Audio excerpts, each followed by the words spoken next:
Navidad es sinónimo de regalar. La ilusión se enciende con el primer destello de las luces de las calles. Empiezan las dudas, las primeras ideas y el momento de ir a comprar. ¿Le gustará esto? ¿Tendrá ya de esto otro? ¿Le hará ilusión aquello?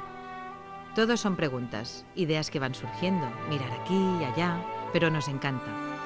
Cuando compramos regalos no podemos quitarnos de la cabeza la cara que pondrá esa persona, su sonrisa, sus ojos, el abrazo que te dará. Eso es lo que nos motiva y es por eso por lo que cada año regalamos.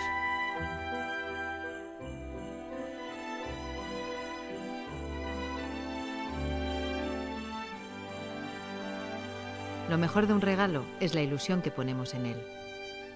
Y es que esa persona se lo merece, porque es especial, por eso el regalo también tiene que serlo.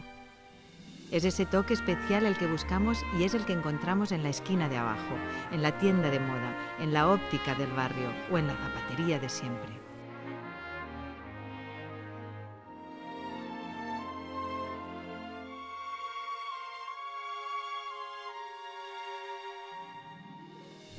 Son esas personas especiales que son de tu barrio, tu pueblo o tu ciudad de siempre, que cuando entras por la puerta te reciben con una sonrisa y te ayudan en todo. Incluso conocen los gustos de la persona a la que vas a hacer el regalo. Se contagian de tu ilusión y ponen un poquito de la suya.